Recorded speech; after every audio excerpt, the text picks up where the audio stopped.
Hey, Vic, at cornerback, you went with Bassey and Dawson over Bosby. What separated those two guys from Devontae? Well, versatility is part of the equation. They both can play the nickel position, which is important. They both are good contributors in the special teams area, which is important. And those were kind of some of the deciding factors. Next up, Zach Stevens. Vic, what makes you comfortable going into the season with 3 safeties? Well, we have some guys with versatility that are listed as corners that in an emergency could go play safety for us. Also, our 3 safeties that we have that will be active, that's the only position they will play is safety. So it's not like one of them moves up as a nickel back like some teams do. So we do have 3 safeties, and I'm sure we'll have at least one on the practice squad that if we do get some injuries later on. Next up, Jeff Legwold. Vic, just wanted to ask you about, on a personal level, just you're making the 53-man roster today, and there's always some bad news for players that goes with that. But what were your feelings when you guys sort of knew Jake Butt was going to make it? I'll tell you what, it's been a hell of a year for Jake. From day one, and he came back with the early group. I've not seen him limp once.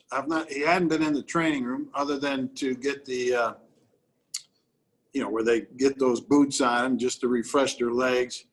He's had a terrific camp, and not just playing wise, but he's actually 100% healthy and moving around good. You'd never known that he had been through the, the injuries that he's had with his knees.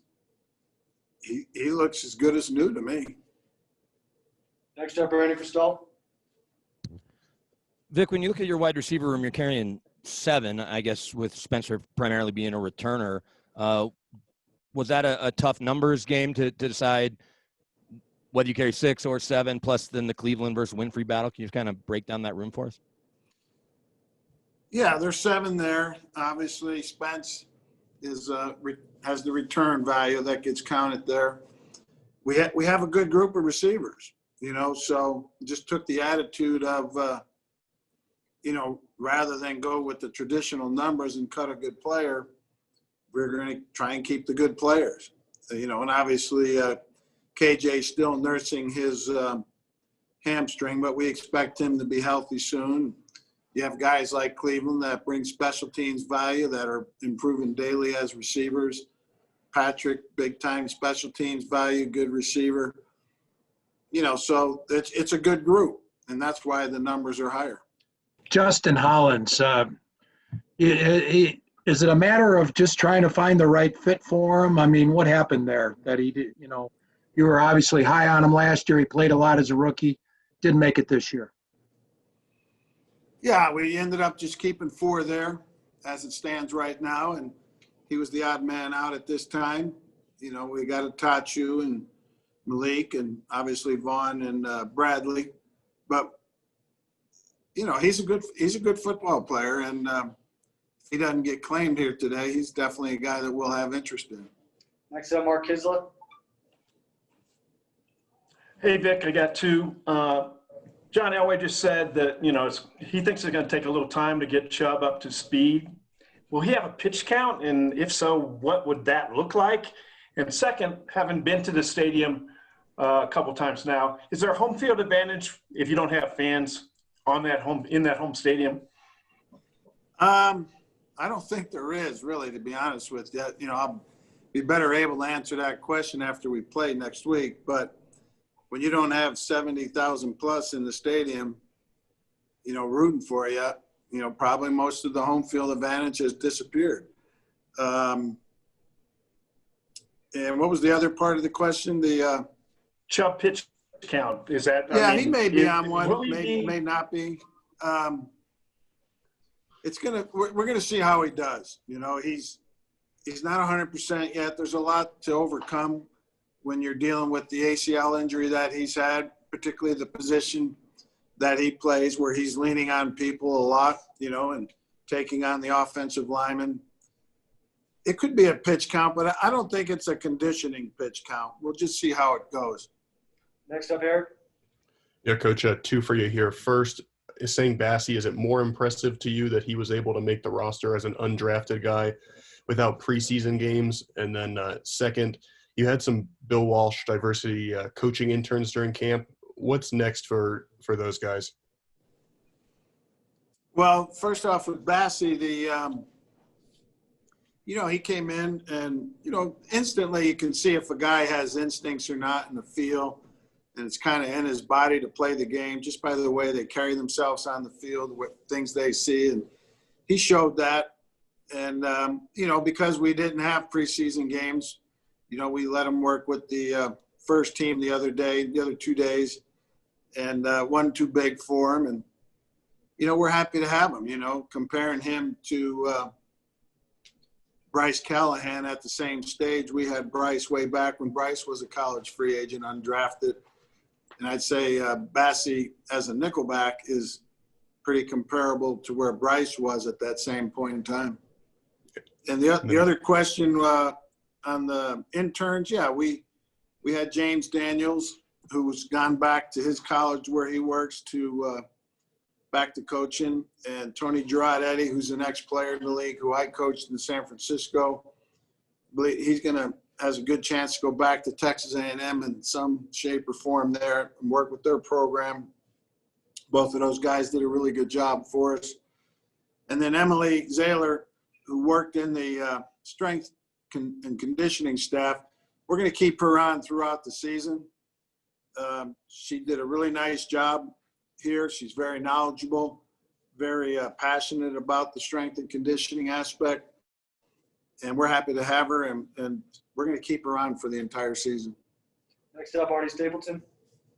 Hey, Vic, what were the most difficult positions to evaluate in this strange offseason without any preseason games or a regular, offseason? And because of that, was every snap even more important in camp as an evaluation tool? Well, yeah, each and every snap was that much more valuable.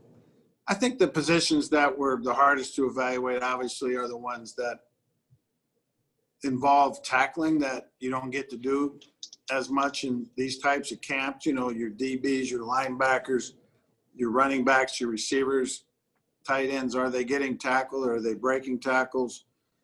Are the defensive players making the tackles or missing them? And you get those, obviously, when you play the preseason games, which we don't have. So I think the tackling aspect from both sides of the ball is the part you miss in the evaluation process. Next up, Lindsey Jones. Hi, Dick. So social justice, racism, police brutality, it's still a major conversation as we head in here into week one. So I'm curious if you could maybe take us back through a little bit about what you personally have learned over the course of the summer from your players, from the different community leaders that you have all met with. And then what are some of the things that you guys have done organizationally this summer to continue to diversify this franchise? Well, we've had a lot of good talks with the players throughout the last couple months and a few very recent. And I think what we're all looking for, and I've learned a lot from them, both from their history growing up and recent current events that have happened in the last, not just a few months, last year or two. And I think all that everybody wants is just equality. Everybody treated equally the same. And we're going to do everything we can to help our players voice their opinions in that area. We've met with, various policemen already as a group. We've met as a group, as a team, and as big groups, small groups, then come back together. And we're going to continue doing it during the season, at least once a week, on a Tuesday after they're done here, which they're done on Tuesdays at, somewhere between 11 and noon. And right after that, we'll have a weekly meeting with everybody dealing with social justice. Can I jump into the quick follow up there just about the hires that you guys have made this summer? Obviously, Emily is part of that here, keeping her on for the year. But was there a special eye to making this organization more diverse? And why was that something that mattered to you with the moves that you guys have made really since June? I don't think there was anything special emphasis that way, either way. You know, I think traditionally the Broncos have always hired who they believe is the best qualified for the position and go about it that way. We're always looking at the diversity angle of it and always looking for qualified candidates to hire. And if we find them, we will definitely hire them. Last two, Andrew Mason, Troy. Andrew, go ahead. Vic, some of the social justice stuff, obviously big picture is making things happen outside, but in what ways can the team bonding through this and having the meetings to discuss stuff like the shootings and stuff, so forth, in what ways can that help the team bond together to make it better on the football field too?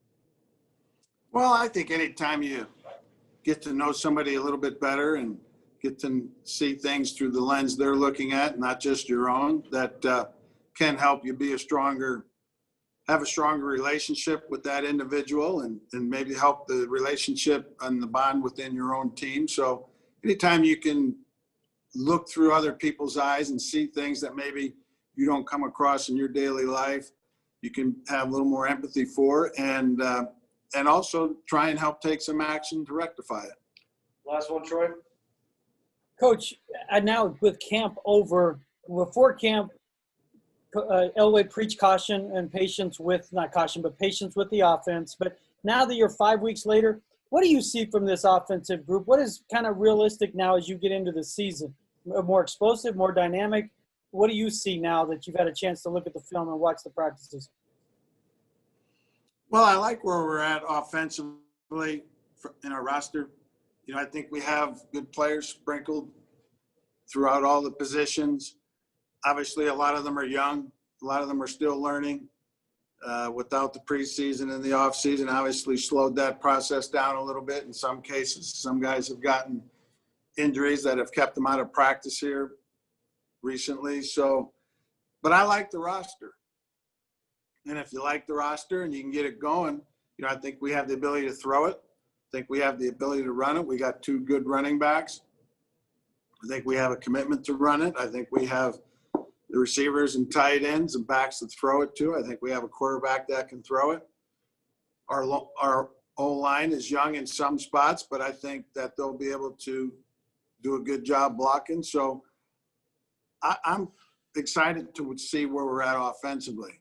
You know, maybe will it be slow to show? I don't know. It might be, but I'm not going to put any floor or ceiling on them.